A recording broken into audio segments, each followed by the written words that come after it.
Hi, welcome to Maker's Bar. Today we have Alex Wish, founder of Mighty Mind. Mighty Mind is a community and coaching platform for professionals who want to optimize their mental health and accelerate their careers. I'm really excited to talk about this topic, but as this topic has not been delved deeply into. Welcome, Alex, and I'm excited to have you and learn why and how you started Mighty Mind and learn about your entire story. It's a pleasure to be here. Thank you for having me on. So, Alex, tell me about your early career and what gave you, and I know you're very passionate about mental health, and what made you start this company? What was that journey like? Sure. So, when you said about early career, I'd say more of a little bit of a lack of an early career, but more so because I originally went to University of Pennsylvania as an Mhm. undergrad, and during my years there, or my year and a half there, I had this mentality of being a perfectionist, and that there was this idea that getting a perfect GPA, then getting my dream job. Eventually, when I get those, I'd be happy. And like right Mhm. now, it was kind of all about like sacrificing my mental health, sacrificing everything just to get that perfect grade point average. Freshman year, top of my class, got the grade point average. In that summer, I was totally burnt out. And then going into my sophomore year, I was also a really big sailor, and I was trying to sail nationals, doing the thing I absolutely loved doing. And I was just really depressed. I was very disconnected from the activity, and I just had really negative thoughts. So at that point, I actually ended up leaving school my sophomore year in college, Wow. and ended up going home, looking for a way to get better, dealing with pretty severe depression.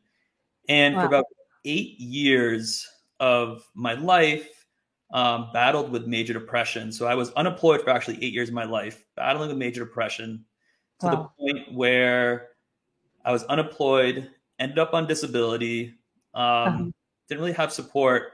And doctors were basically telling me that like this was going to be the quality of my life moving forward. Oh. And as a person that got into a top ranked school, and I had some learning disabilities, my challenges, that giving up or saying like giving in wasn't an option for me. So I really started to focus on in life what I could control instead of trying to find some treatment or cure. And that's those fundamental concepts is really what built Mighty Mind, is understanding in life like what you can control, how do you empower yourself regardless of the challenging and adversity you're in. And Mhm. that's anywhere from like exercise, nutrition, you're looking at community, who you surround Yeah. yourself with, internal dialogue, communication skills, your mindset, and your purpose. Yeah. So I rebuilt my life, brick by brick, got back to Boston, originally became a personal trainer and a climbing coach just to Uh-huh. rebuild my confidence. And then during that time, I used things I learned from mental health to work with, actually end up working with professional athletes, Olympic athletes. And then how my life kind of evolved from there is, as a trainer, I started training some top venture capitalists and angel investors. And that brought other opportunities. I was able to connect. And because I went through such a challenging moment in my life, I was Uh-huh. very much open to any opportunity that came my way. And I kept building my career, meeting coaches, mentors, and I grew a deep, deep passion for just helping people. Uh-huh. So that whole evolution eventually led me to a larger solution, or something to create a larger solution to help people on a global level, which is Mhm. what I want to do with Mighty Mind. That's a very powerful story, I would say. So, if you don't mind me asking, how did you get out of that 8 years of lull yourself? And Yeah, there are many people who have gone through this and they've had this breakthrough. And then this, I don't know if you've heard of Eckhart. I'm sure you have. He says that he was in deep depression and suddenly one day he woke up and just, became a whole different person. That's the story that's going around. But sure. so how did you get out of that? Because that's very hard to do. It's not easy. Yeah, I mean, so I'll comment about what you just said about waking up and realizing you're a different person. Yeah. I'm gonna flip it around first. When Yeah. I was depressed, there was a day, September 17th, my sophomore year, is actually a day I woke up the day before I can remember perfectly with my best friend, and I woke up and I felt very off. And that was the day I really realized I actually had severe depression. Hmm. On the flip side, I didn't have necessarily a moment that I woke up and I was like, oh, like, things are better. Yeah. But as things progressed and they got better, there's definitely like, things caught up to me. And I'm like, wait a second, like, I'm now like I have a home. I face the ocean, the beach, and it's just like, it's a completely different experience. Yeah. But that situation for me, let's call it the catalyst. The thing Yeah. that really changed my situation. So, like I said earlier, I had a big focus on finding a treatment or a cure. I thought I was like, I'm Yeah. broken. There's got to be something, like something, some silver bullet that's going to fix me. And Yeah. that mentality really made me a victim instead of Yeah. empowered me. So I was at this place in New York, as I was really kind of deep in the mental health system at this place in New York as a residential facility. And Hmm. there was a lot of mistreatment. And actually, 2 months after I left, it was shut down by the Board of Mental Health. Oh, I'm so And sorry. Yeah. yeah, that's so these, I mean, I've had my experiences, so I know the ins and outs of the mental health space. But Yeah. when I was there, and you reached out for help, their way of handling that was not effective or appropriate or anything. So I couldn't really tell them how bad I was struggling. So my Hmm. solution, the one thing I owned at that time was a bike. Okay. And what I did is I found this like more of like holistic hospital that was pretty far away, but I had no money, right? Uh-huh. I had nothing to really get me there. I couldn't ask them for help because if I told them I was struggling, their way of handling that wasn't productive. Yeah. And so I decided to go get my bike. There Uh-huh. was there was a counselor there that I was friendly with who gave me a printout of MapQuest, like Uh-huh. directions how to get there, and I had a page to go phone. Okay. And Okay. I left on my bike about, let's say, like I walked my bike at 5, got to my bike at 6. And Uh-huh. let's just say from 6:30, I was riding my bike in New York through like the boondocks of like the forest where there's like no signs. It's kind of like dark, gloomy, like houses scattered far and wide. Bike chain broke, flat tire. But at 4 in the morning, I eventually ended up at the hospital where I needed to get to get Yeah. help. And Okay. the point of that story was when I got there, like, sure, it was a better environment where I could regroup. But what Hmm. I realized to myself is wait a second. You have this narrative that you've been living where you've been tremendously depressed, Yeah. unfunctional, unable to hold a job, but you literally just rode, like 10 hours on a bike and Yeah. overcame a lot of challenges, adversities, Yeah. doing something that a normal person couldn't do. Yeah. So that drove me into being like, well, how do I get a hold of that and get more of that in my life, right? Yeah. And Yeah. Yeah. that moment was when I realized that there were things I was more in control of in my life than I previously thought, and that's where that mind shift changed. Wow, I've never heard a powerful story like this ever in my life before. I mean, I've done a lot of interviews, but nobody gave me something this powerful, like driving 10 hours on a bike and I mean, whatever, riding. It's not driving, riding 10 hours on a bike and doing this. Wow, that was something else. So so tell me what does your company do? Right? Let's move back to a podcast again. And what does your company do? What does Mighty Mind do? And what are like your product lines? Yeah, so Mighty Mind, basically what we have, it's an online platform. Yeah. So I'll step back for 1 second to explain this too. Yeah. Um, in November, so I want to believe we're in October right now, just to get my bearings correct. But in Yeah. November of last year, I started building up my LinkedIn profile and my Mm-hmm. LinkedIn, and I started with 4,000 connections. And Mm-hmm. I actually started sharing my personal story about overcoming my challenges. And I Yeah. told myself I was going to be very transparent and honest and just tell everything as it was. Yeah. Since last November, I've grown to about 45,000 followers. Wow. And my That is average, amazing. yeah, and my average post gets about 100,000 impressions. Yeah. Yeah. So my engagement is super high. And Yeah. what ended up happening is, I do one-on-one coaching, but there's only so many people I can work with. And I Yeah. started to get people from around the world in Africa and India, people in Yeah. the US too, Asia, reaching out to me and just asking, like, they wanted to share their story and they wanted help, right? Yeah. Yeah. And I would, like, during the week, I'd go on like a 20-minute call with some of these people and just do what I could.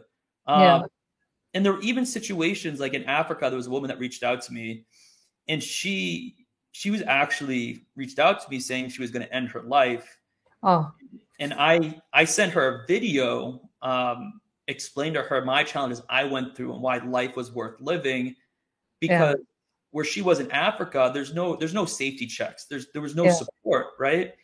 Yeah. And then about 2 days later, she did a post on LinkedIn saying how she reached out to someone, a complete stranger, who Mm-hmm. responded to her, comment, and had like the kindness in their heart to give Yeah. her to give her hope in humanity. That's what, like she said. Yeah. So, and she's alive.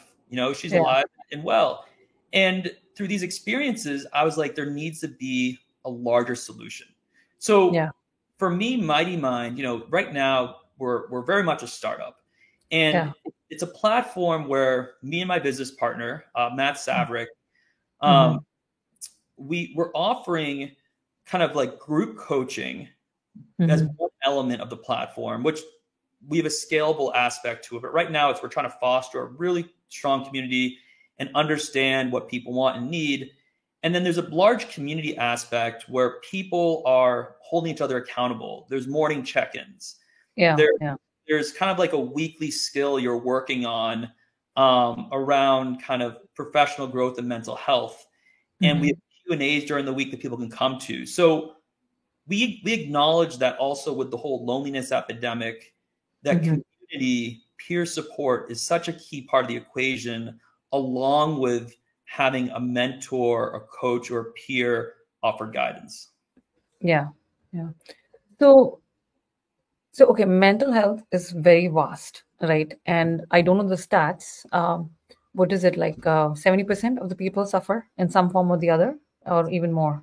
Yeah, Of I that. mean, yes, I would say, I mean, the stats. So basically, if you're in a room, like 1 out of 4 people are pretty much Yeah. dealing with something along the mental health spectrum. So Yeah. So, there's a good portion of people, and that's in that given moment. We're not talking about a lifetime, but a yeah. lot of people are Yeah. dealing with different aspects of mental health. Yes. And in today's day and age, I think careers are one of those places where you deal. I mean, companies give out like these nice little sweet things where you can talk to, your shrinks or whatever, right? They have these packages or whatever they call it, right?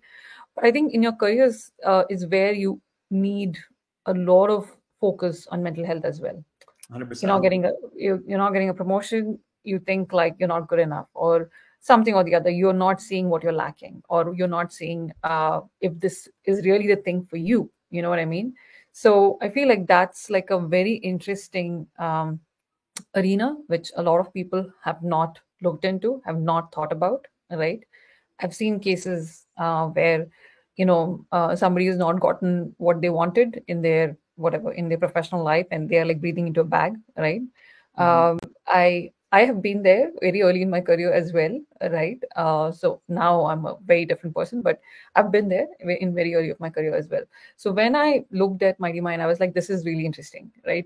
This story kind of needs to be told.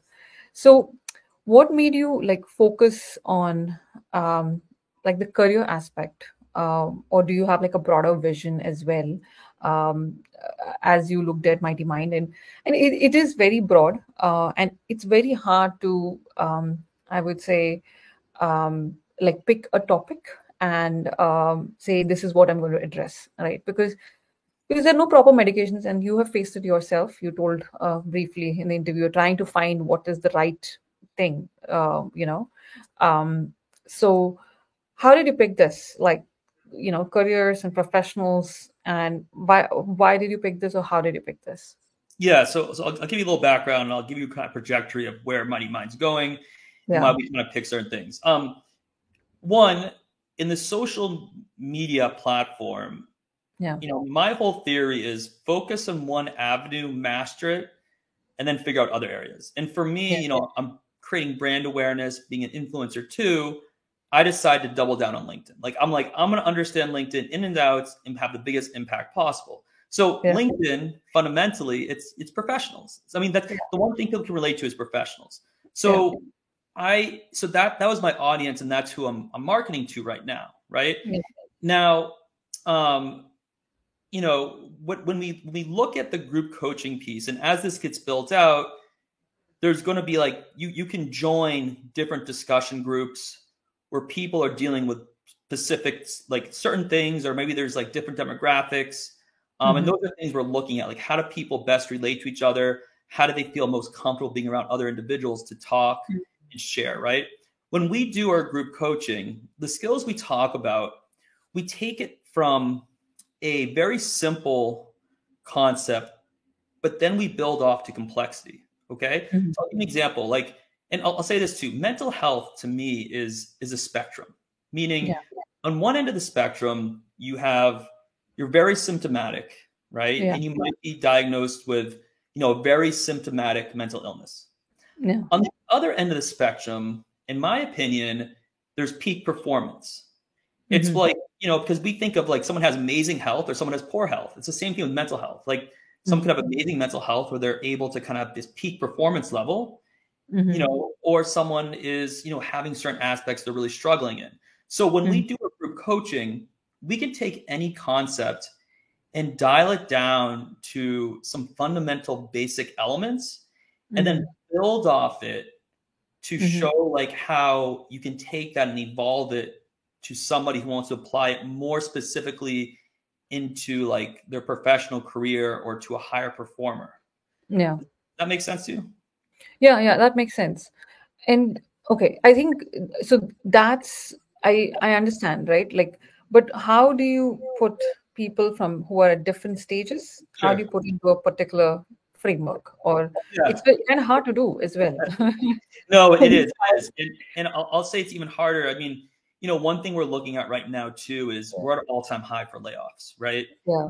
There's a lot of people struggling who, in my eyes, they're professionals, but they're, they're missing an aspect of their character to connect with because they're currently laid off, right? Yeah.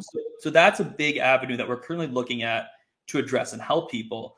But so we have a discussion, like we talk about a higher level about a topic, about both ends of the spectrum, and then we have Mhm, these breakout groups, and the breakout groups consist of 6 people per group, and mhm, you're grouped with somebody. When you come into the Mighty Mind, we have a questionnaire that asks a couple of questions of how you relate to other people, who do you like to connect with. And so depending on that, those are 6 people you're going to get paired with that might be on mhm, like a similar journey or similar path.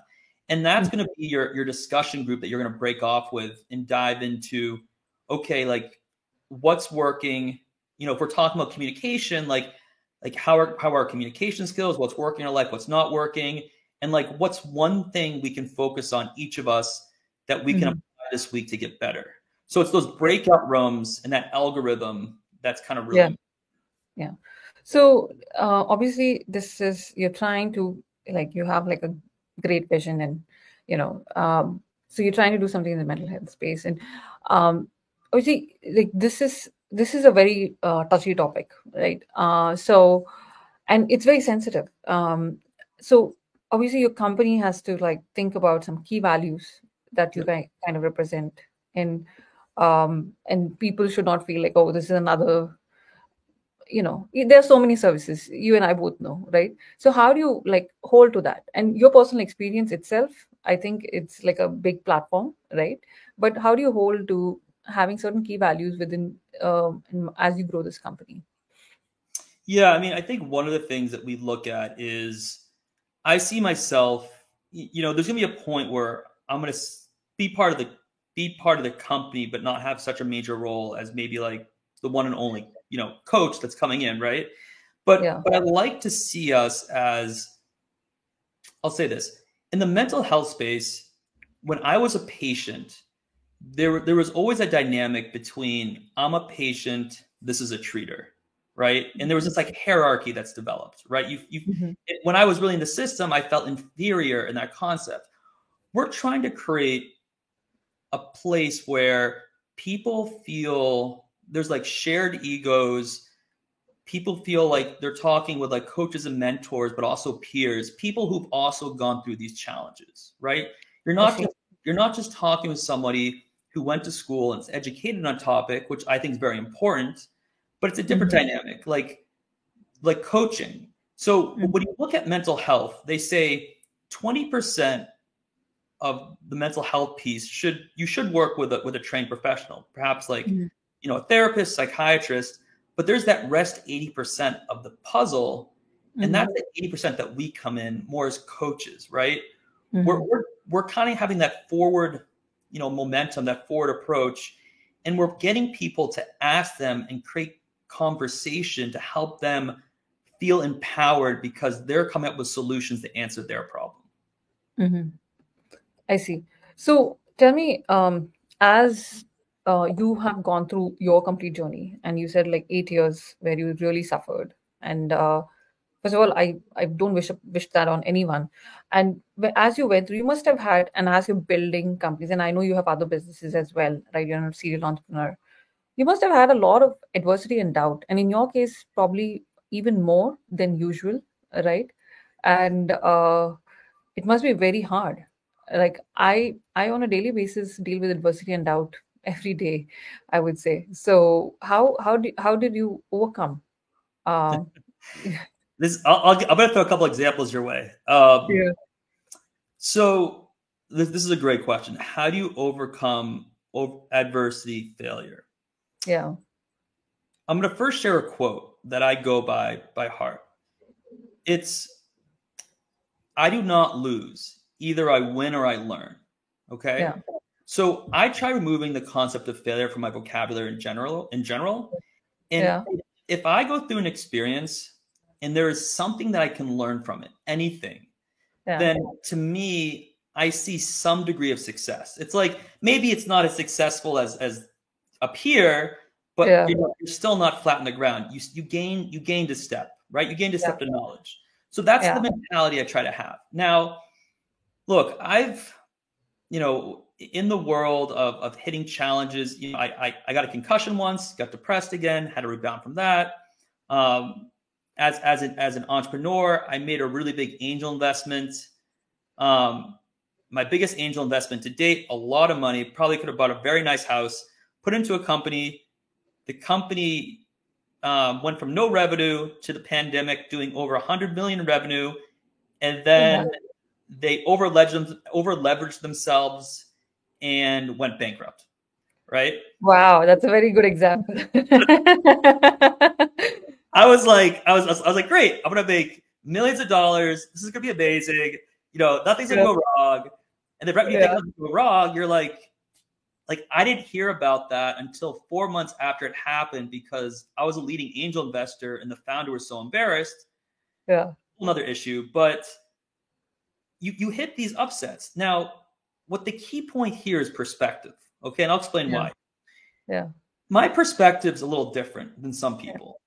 Yeah. What I know is I have rock bottom to me, or I've been below rock bottom is beyond hell. But I also know that I will never get there again. Okay. So when I keep that in mind, that I've been that low in my life, that even if I do lose a ton of money or some venture I start flops or some other, I've been an athlete too, and I've had some major injuries. I remind myself that I am very fortunate and I'm still so far above than when I was below rock bottom, right? So keeping that perspective is so important, and it allows me to take on more risk. Like I would say, I would probably take on more risk than an average person because I can lose a lot of materialistic things, but my ego, I'm not going to lose too much. I mean, not saying I have a high ego, but like my confidence, I'm not going to lose. I don't feel like that's at risk because I know I'll never hit that low again. Yeah. That is a very, how do I say it? Um, yeah, you only get that with deep adversity. Get there with deep adversity, I would say. Like, there's nothing more to lose from here. Is I think it's a good thing, and I mean, it's a good thing for you now. But when You, you're you, going you through keep that, yourself, it's probably yeah. not a good thing. Yeah, Yeah, you also you have to keep yourself in check. I mean, I'm yeah, not so my risk profile is a little less now, yeah. but yeah, 100%, 100%. Yeah, no, I love that story where you made such a huge investment and the founder didn't tell you. It is most people would probably actually never recover from something like that in a second. It looks like you got out of it in a jiffy, but no, most people not recover from it. Well, here, I mean, look, I'm very good at I think one of my biggest strengths is resilience. Yeah, yeah, Um it's the ability to bounce back. So no, I feel the pain. I feel the hit, but yeah, I'm very good the next day at waking up being like, all right, what's yeah, what's next steps? What's next on the plate? Let's figure this yeah. out. And the people who are most successful are actually the people who have the maximum resilience. A thing that I'm trying to teach my son every day, as much as possible, which is very hard to teach in a normal situation setting, I would say. No, 100%. So, yeah. 100%. So tell me, um, we spoke about your approach to risk, which I think is interesting, right? You have become risk averse since your little experience, and now you look at it and you have a framework for that. You're like, okay, this is how I'll handle this kind of a thing. So tell me, what your long-term vision for Mighty Mind is, because when I saw this company, I was like, oh, this is really interesting. I want to talk to this founder. So and you said, hey, I have another business. I was like, no, I don't want to talk about Oh that. no, 100%. So, um, I mean, Mighty Mind is so. Look, like I'm a big thinker. I'm Yeah, I'm very much I'm a dreamer. I'm a big thinker. I will chase the moon, shoot yeah, for beyond the stars, whatever it is. yeah. So my overall goal of like right now, I'm planting a seed. There's a lot of pieces here we're figuring out, messaging. There's a lot of things that we're just figuring out. I mean, Yeah, this is relatively new, but my goal is to create a platform online yeah, where people can go all over the world. yeah. That's ideally, a freemium platform where they Hmm. can have, I'm going to use the word vetted resources, um, Hmm. because I feel like there's a lot of resources, a lot of stuff, but I just feel like the quality is kind of a little bit all over Not the there. place. Yeah, quality is It's all over the place. Yeah, Yeah, and I experienced that in the mental health system. And it's like, you go to a place, like there's people who are in rehab, they go to a rehab place and you think yeah, you're going to something, but you're not, you're getting something else, right? yeah. So something with a high level of quality, a lot of good Mhm. resources, people from all over the world are coming together, finding support. There's conversations going on, they're sharing content in a meaningful manner. And there's kind of mentoring and coaching involved in an aspect. Yeah. And on top of that, it's kind of like, there's it's like I call it like this pro social platform, Yeah. meaning that like my goal is also I don't want people to be on this platform like 5 hours a day, right? Yeah.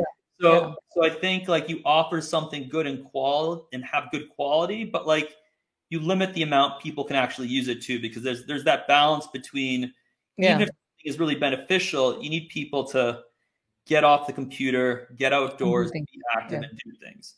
Yeah. So I'm looking for that larger platform that's a health space that has yet been created, that Hmm. really offers like a well-rounded solution that basically finds a way to offer that care and make it free.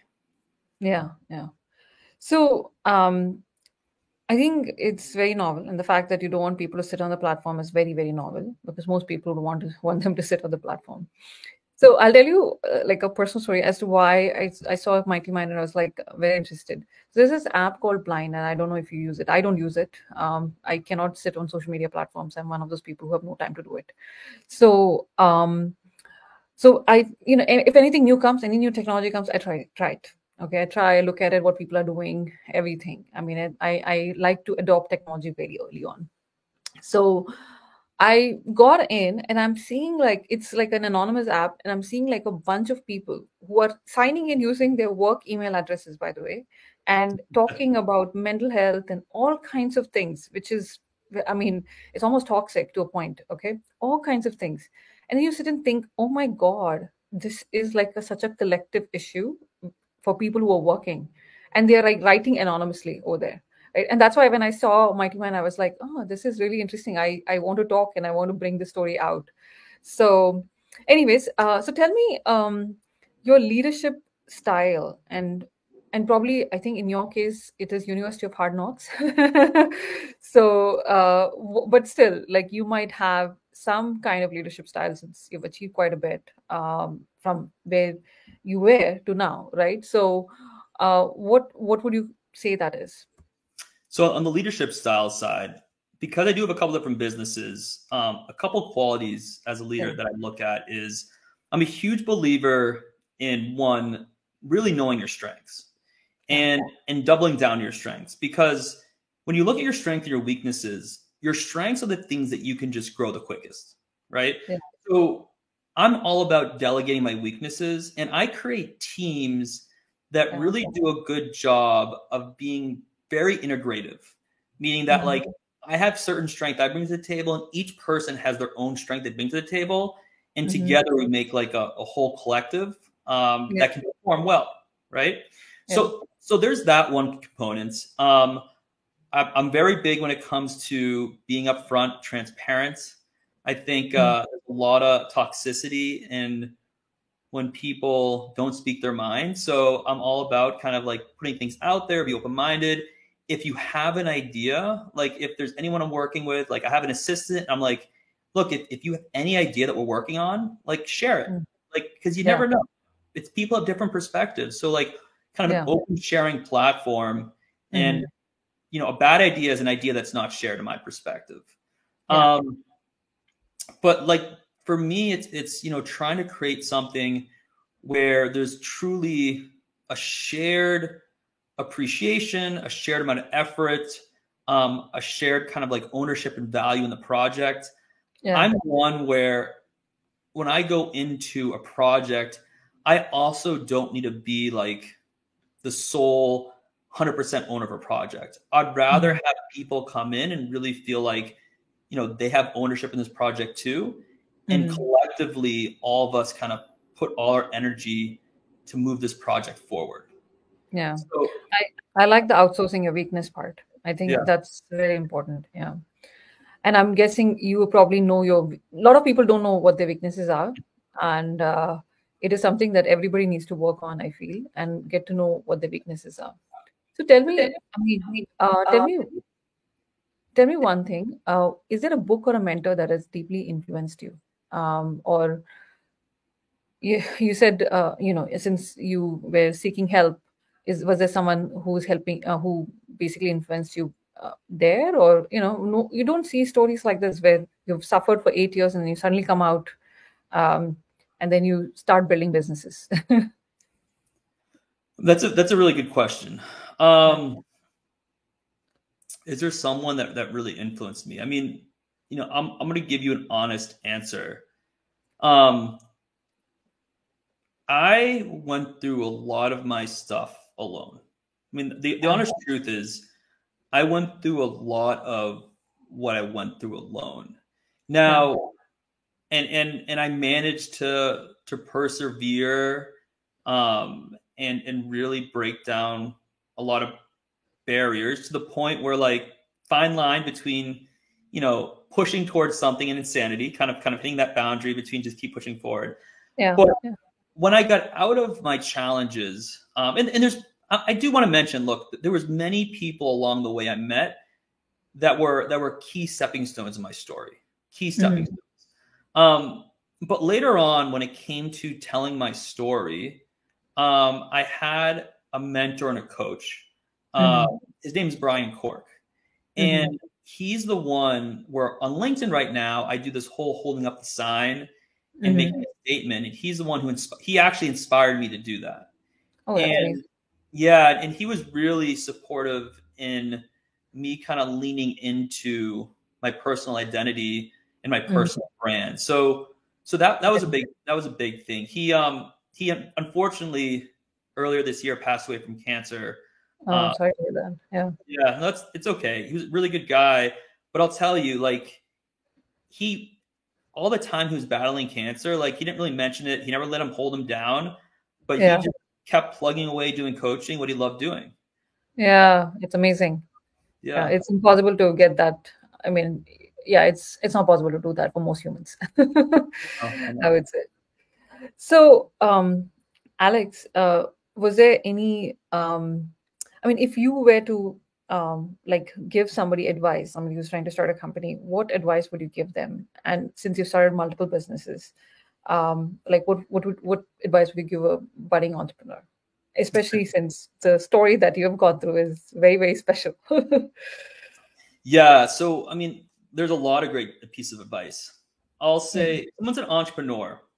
I'm gonna give this is a really good piece of advice. All right. Yeah, A lot of entrepreneurs have a mentality. They go out there looking for money, for capital, for resources, for people, and they yeah, have this I need mentality, right? yeah, I yeah, challenge entrepreneurs, and I've seen this happen, and it's worked tremendously in my life. yeah. When you find yourself going into an I need mentality, you flip it Mhm. around. Go into a how can I help you mentality.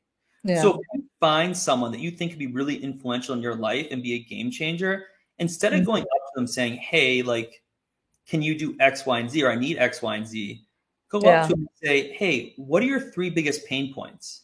yeah. And when you learn what someone's three biggest pain points are, and if you can help solve one of them, that Hmm. person will go above and beyond helping you out when it's time that you need help. So Yeah. that's how I built my most meaningful relationships. Hmm. And everywhere I've gotten in life has been off connections and relationships Hmm. and building and making them stronger. I'm going to throw one more thing out there, just one more other thing.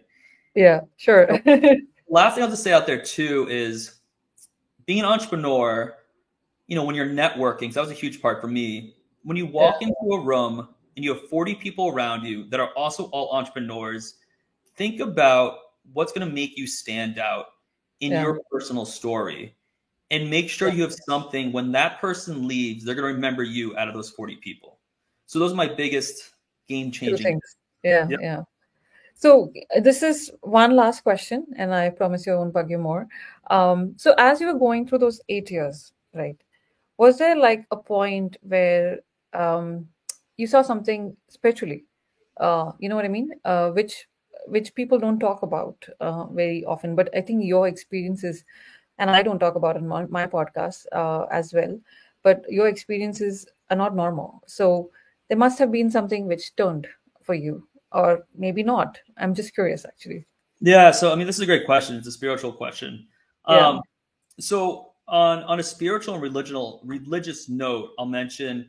So I was originally raised conservative Jewish, yeah, and I've been to Israel, went through a lot of things. I know there's a lot going on in the media right now, but yeah, when I went through my first challenges, I really disconnected from being spiritual originally, and I disconnected from my religion, yeah, my heritage, because I couldn't understand why anyone would go through this much suffering. Right? yeah, yeah, In a way, in my mind, when you kind of start enduring suffering for a long period of time, you think about, okay, well, why can you survive? Why can you endure? Why is this something that you can hold on to? So yeah, in my mind, and I do believe to a degree is like there are some people, there's amount of suffering in the world that happens, and there's some people out there that, perhaps they have the grit, the resilience to kind of go through these adversities, and hmm, perhaps on a spiritual level they're chosen. Perhaps that's destiny. but Yeah. they go through these adversities, they survive, and they make them and the world a better place. So Yeah. so Yeah. that's something that, like, for my reasoning too, to understand what I went through, like in my purpose and kind of like my Mhm. spiritual connectedness, like Yeah. that's what I think my journey has come to play. And I feel like what I've gone through, I can't put it to waste. I need to do whatever I Yeah. can to help as many people as possible. Yeah, yeah, I totally agree. But although I feel spirituality is very different from being religious, you know what I mean? They're like very different thing. Being religious is like where you have a certain doctrine, you follow the doctrine, right? Like I'm not very religious, I'm very spiritual. Sure, sure. So yeah, so that's why I was curious because like when people go through this much, there is some turning point for them to make such a big, massive U-turn. You know, it is very difficult to do this. You could, I mean, I don't want to say this, but you could actually just be in one of those, institutions for the rest of your life as well, right? Yeah. And You you could, you done a tremendous job, I would say. yeah, I mean, the reality is too, I've known a lot of people. My class president, valedictorian, Yeah, from high school. I mean, he went to Harvard, but he took his life. So there's a lot yeah, of people that don't get through a lot of these yeah, challenges, yeah, and it's sad and it's really unfortunate. yeah. It's very unfortunate, actually. It was great talking to you. I have to say, this was a very different podcast for me than usually I do. Most of it is like, hey, I went to Harvard, then I did this, or I went to this school and then I did this. You know what I mean? And then I saw this problem and then I solved this kind of a thing. So this was definitely very different for me. I recorded a podcast earlier, and it was with this man who made a film called Becoming Nobody, and that's an unusual podcast for me as well. So I have had two podcasts today, which are like really unusual. I think sometimes, it's good to have variety and outliers because Yeah, yeah. it gives people out there a little inspiration who might be going off the beaten path. Yeah, and that is what Makers is all about. It's about creating those million leaders who are changing the world in many, many ways, and which lives beyond my, I mean, forget my lifetime. It doesn't matter. I don't want to think about it from my perspective. It just, changes the entire world in some way. So I'm really happy to bring your story today. Yeah. Thank you very much for having me. This has been an Yeah. absolute pleasure. Likewise.